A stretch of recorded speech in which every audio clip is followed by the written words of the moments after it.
They say when it rains, it pours, typically water. But what if I told you that on March 3rd, 1875, over the skies of Olympia Springs in Bath County, Kentucky, it rained meat? I'm Lee Habib, and this is the story of perhaps the oddest meteorological event in American history. This is Our American Stories. I want to set a pretty ridiculous scene for you. So the date is March 3rd, 1876, in Bath County, Kentucky. It's a bright, clear morning, and a woman named Mrs. Allen Crouch is outside her farmhouse in Olympia Springs, and she's working on a batch of homemade soap. And then, out of nowhere, pieces of raw meat start falling from the sky. And you heard me correctly. I did not say rain. It wasn't snow. It wasn't hail. It wasn't sleet. It was meat. Mrs. Crouch later described it as flakes of beef. And this meat fell for several minutes, and it covered an area of about 100 yards long and 50 yards wide. Obviously, something absolutely as crazy as this causes word to spread really quickly, and neighbors started gathering to see what had happened in Mrs. Crouch's front yard. And, of course, a few people even decided to taste it to make sure it was really meat. And those people thought that it was either mutton or venison, while others guessed it could have been beef, deer, or even bear. But in the end, nobody actually agreed. This story definitely had legs, and it left Kentucky. And within days, the New York Times was publishing about it, and so was Scientific American. And they called it one of the most remarkable meteorological phenomena in history. And of course, reporters repeated every single wild theory that they could find. Was it debris from an exploding meteor?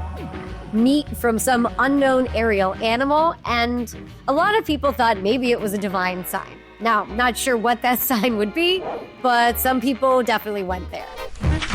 Specimens were collected and sent off to scientists for examination. And that's where things got even stranger, if you can imagine. Microscopic analysis suggested at least 3 types of tissue: muscle, cartilage, and lung. And one physician claimed that some pieces looked like lung tissue from either a horse or, disgustingly, from a human infant. But it also was apparent that different samples were different types of animals entirely. So it was a literal buffet of meat rain, if you will. And then there was a man named Leopold Brandeis. And Brandeis was a well-known figure in natural science circles of the time, and he thought that the mystery meat wasn't meat at all. He believed it was something called nostoc, which is a type of cyanobacteria that can lie dormant on the ground, actually, and then swell into a jelly-like mass after the rain. And apparently people had mistaken it for flesh before, and it was sometimes called witch's butter.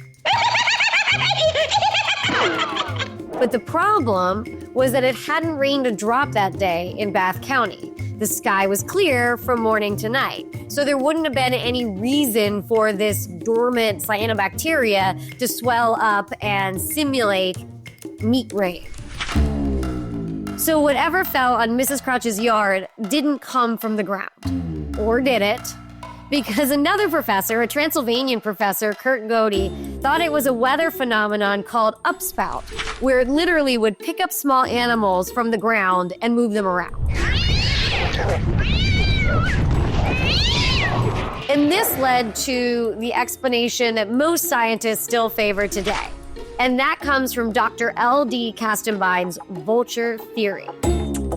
If you didn't think it was already gross, it's about to get way worse. Because with this theory, vultures, especially turkey vultures and black vultures, we know feed on dead animals.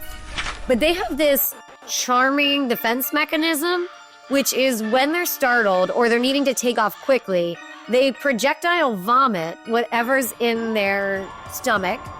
And critically, when one does it, imitation is the sincerest form of flattery. So when one does it, pretty much everyone who's nearby does it too. So if a large flock was passing overhead, possibly startled into flight, it's entirely plausible that dozens of vultures all regurgitated at once, sending half-digested meat raining down on Mrs. Crouch's farm. Which, if you think about the people who were tasting the sample, makes it pretty gross. But it does fit the evidence perfectly. There would have been multiple types of tissue, they would have been random sizes, and it also explains the clear sky. By the summer of 1876, the Great Kentucky Meat Shower was still making the rounds in national papers.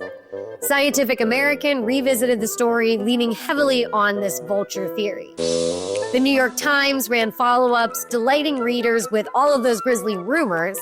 And Bath County, it gained a new place in the annals of America's strangest natural events. Believe it or not, some of the original mystery meat even survived. A few samples were preserved in alcohol and displayed in museums. And incredibly, when the Bath County History Museum reopened in 2024, they put one of those specimens back on display. Nearly 150 years old when it first went on display. Today, the vulture explanation is one that many historians and biologists agree on. It's not supernatural, wasn't alien, it wasn't some secret slaughterhouse catastrophe. It was just nature.